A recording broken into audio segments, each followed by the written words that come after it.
A more organized aberration came where the English tried to educate Indians the way they want. They said they may be brown of skin, but they must think like us. Their values must be what ours are. Almost every day, I never came home without being beaten for something. So this effort is very appreciative. In many ways, it is positive. Sudden change may make it collapse totally, because first you have to educate the teachers how to be.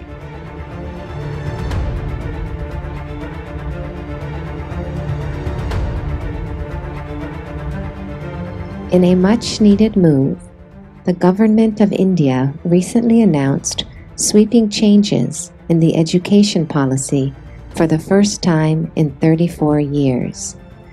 I am keen to know your review of the new policy. Well, India's education for millennia was conducted in a certain way, where education was designed to integrate you into life process, without life process overwhelming you, that everybody had freedom to choose. Probably if you look back 1,000 or 1,500 years ago, the only culture on the planet where nearly 90 to 95% of the women were literate is India. Nowhere else this happened that long ago. Education is very, very recent for women in the rest of the world. I'm telling you, all ladies, recently educated. But education was part of both male and female populations in India for a very long time, which changed in the last 600 to 800 years because of aberrations that happened to that culture. And about 150, 200 years ago, a more organized aberration came where the English tried to educate Indians the way they want. Very clearly they defined it, they had no ambiguity about what they wanted. They said they may be brown of skin, but they must think like us. Their values must be what ours are. Like this they went on. Schooling system was very, very cruel. Similar things have happened in America for the Native Americans. The English education was a cruel system of trying to contain a child in a room and beaten for 12 years with some rubbish that doesn't mean anything to him. I escaped. So this happened in India in a much larger scale and organization than the way it happened here. So when this happened, what was their intent of educating the Indian populace? The only thing is they found Indians were very good with mathematics, languages, because everybody spoke 4, 5 languages, they could pick up any language easily, and they're very good without using even their fingers, without using paper. Even today it is true, I think the present generation is completely losing it because of the gadgets. Otherwise, when we are growing up, even today, we can count things, multiply things, divide things in our mind without using any other instrument. So they found this very valuable, they thought these guys will make good clerks and accountants for Her Majesty's service, because the ambition was to take the entire world. And you needed very docile, honest, hard-working people who will never rebel, who don't have bloodthirstiness in them, who are very calm, who will never organize revolutions or anything. They will just do their work. You put them in slavery, they will think this is their karma and they will just do that also well. When they saw this attitude, they thought of all the nations they had colonized at that time, India looked like an ideal place to educate and make sure this whole enterprise of what do you call this? This whole enterprise of imperialism will be staffed by Indians, and it was. Even a large part of British army, both in World War I and World War II, was Indian soldiers who fought for 50 paisa a day. Understand? They did not even give them shoes. They were just wearing sandals, Indian Jodhpuris, and they were in the trenches in France, and nearly some 150,000 men lost their toes and their feet because they were in ice cold temperatures with no shoes. So they found, in spite of that, they fought with minimal food because they were told to fight, because this thing is there in India. If you take something from somebody, the present-day Indians may be losing it, but generally, traditionally, it is called as, I have eaten something from you, that means I'll always do the best for you. Suppose you give me one day's food, that's it. Only one day you fed me in my life, I'll always remember that and always serve you in the best possible way for that one thing. So this called namak, that I've eaten the salt from your hands, because this comes from the understanding of Runanubandha. If I've taken salt from your hands, that means we are one. So they use this in a big way and educated Indians the way it is necessary to fill all the clerical and accounting posts across the world, which they fulfill pretty well.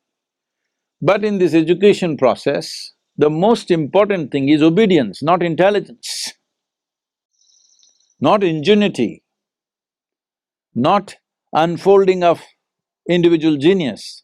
It is obedience. You must obey, otherwise you'll be punished. This was brought in. Maybe in the current generation, according to the Indian laws, you can't beat a child in the school, but when we were growing up, why should I tell you all this? I don't think, almost every day, I never came home without being beaten for something. Like this, sometimes they get cruel like this on the knuckles, tamal, tamal. So I went there only when it was absolutely necessary, because what are… what are they trying to do? So, this education system mildly was transformed in 50s and 60s, a little bit of change, but didn't have the courage to shift it totally, because changing a whole system can lead to collapse. Did not have the wherewithal and the money and finances to do it. I'm glad, though it took so much time, at least now it's happening. I feel it should have happened much earlier. We could have done this in 90s, but it came to 2020 and now we are making changes. If you ask me personally, I'm very appreciative of the changes that have happened, but I'm not satisfied, because I would like more drastic changes. First thing is liberate the children from this tyranny. Everybody is talking about… even day before yesterday, I was in conversation with a minister. Well, if a child goes to farm with his father and learns how to farm, this is called as child labor, and the father can be arrested because he took his son and made him work there. But school is a horrible labor, in my experience it was. Now we are trying to create schools which doesn't feel like labor, otherwise… and it's a tyrannical labor, because this moment you tell me you learn this language, I'm just beginning to read and understand, tong, you ring a bell and you say, suddenly I learn mathematics, and tong, I learn chemistry, tong, I learn physics, and tong, a stupid guy comes and tells me moral education. Well, this is tyranny of the worst kind. At your whim, you try to change and shift the child's focus from this to that to this. You think this is bloody schooling, this is a bloody factory which doesn't produce anything significant. This is a factory designed to feed other factories. The whole education system is designed Unfortunately, to cater to the economic engine that is running, which is your personal interest, it's not child's interest. Education should be about blossoming a human being to their fullest. Well, this may sound too idealistic. Are we capable of doing this in the nation? Should we not produce accountants? Should we not produce engineers? Should we not produce medical sciences? Yes, we should. I'm not questioning it. Tell me, at the age of 6 or 7, you are trying to understand how, let us say, how hydrogen and oxygen comes together and becomes water. Tell me, did you really understand or did you just start believing it? So you're propagating a new religion. Nobody understood how 2 parts of hydrogen and 1 part of oxygen became water at the age of 7 or 8. Even now you have not understood, as far as I'm concerned. I have not. So you just start believing it. So if all you want to do is propagating a new religion, which doesn't get you anywhere, well, all the best. At least now there is an effort to make this more relaxed, that what is said in the school is not absolute. School provides an ambience for the child to interact with his own age group and also develop a thirst for knowing. This is all a school should do, to inject a new level of thirst to know something every day, new. And of course, information and other things are available, especially today, in today's world where information is everywhere. Propagating information is no more a school. A school should become largely an inspirational place. Information is available everywhere. What human wisdom could not do, it looks like the virus is doing. Now suddenly everybody's I've been talking about this incessantly for the last 10, 12 years. It is time, there is nothing being taught in the school. The only purpose, our schools are like this, we don't have trained teachers. Only people who are well educated, who are well behaved, who are well cultured, creating an atmosphere of inspiration and nurture, so that they don't take to wrong things. They don't take to anything which is damaging to their life. That's all the concern is. Rest of it, let them grow up. First of all, these words which have gotten implanted into human psyche and in the languages, it's only in America I hear this. When I ask people something about their background, they say, I was raised Jewish, I was raised Catholic. Why are you being raised? Only cattle are raised. Human beings should not be raised, human beings should grow up. If human beings have to grow up, there is a certain ambience and atmosphere that is nurturing for their growth. That is all a school should create. Right now, if you want these plants to flower, you don't go there and pull flowers out of the plant. All you do is maintain the atmosphere in the soil, water, sunlight, whatever else it needs, you just maintain the ambience, the plant will flower. You cannot make it flower. Right now, school looks like you want to pull flowers out of people's heads or whatever else. No, you're only interested in pulling money out of their heads. Because the entire damn world has become economy, economy, economy, all right? Economic system is here to serve humanity. Humanity is not here to serve the economic system. I think that's in that sense, without uh, disrespecting unfortunate loss of life and suffering that people are going through, our hearts are with you for that. But in terms of relegating the economic system to secondary level from being a primary thing has been in some way achieved by this virus.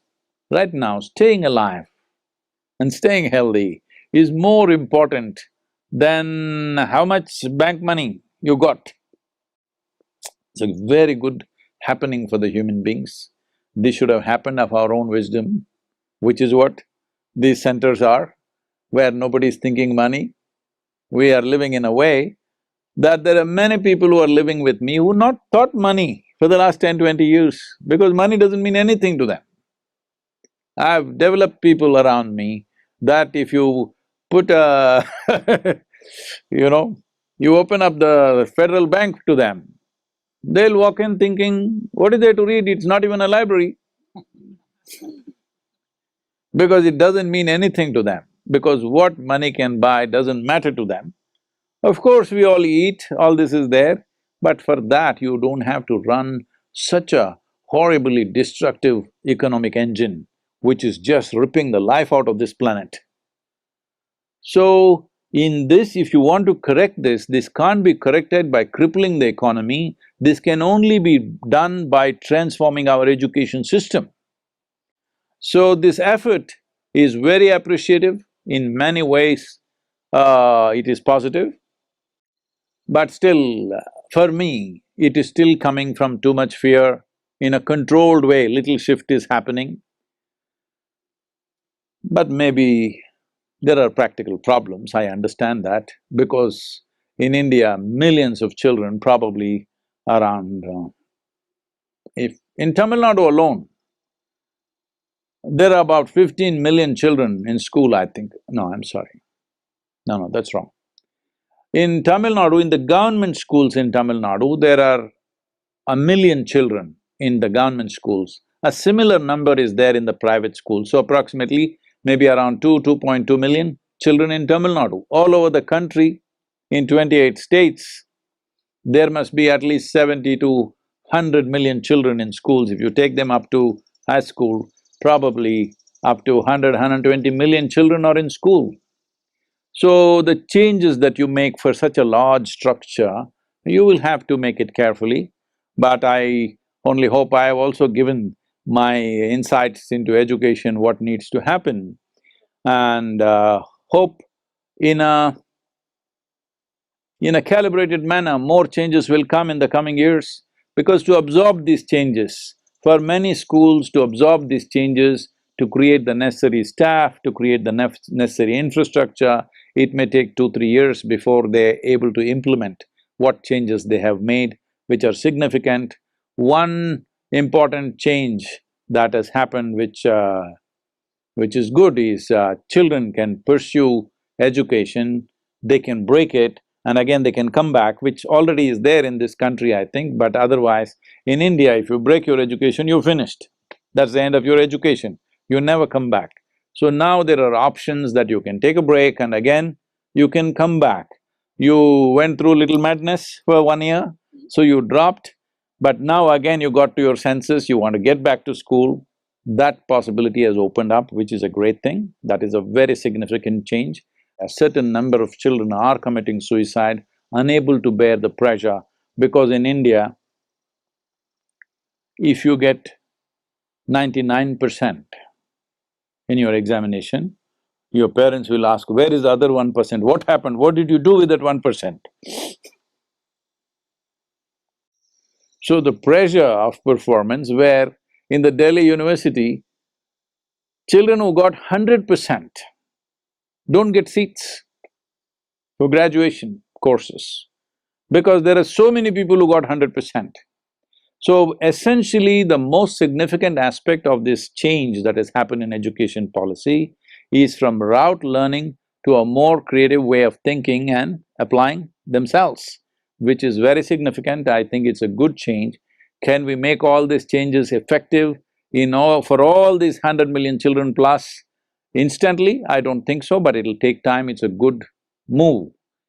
I would have expected a little more. One thing I wanted from the government, which I've been pitching for, especially for higher education, is release them. Let the private people do whatever they want.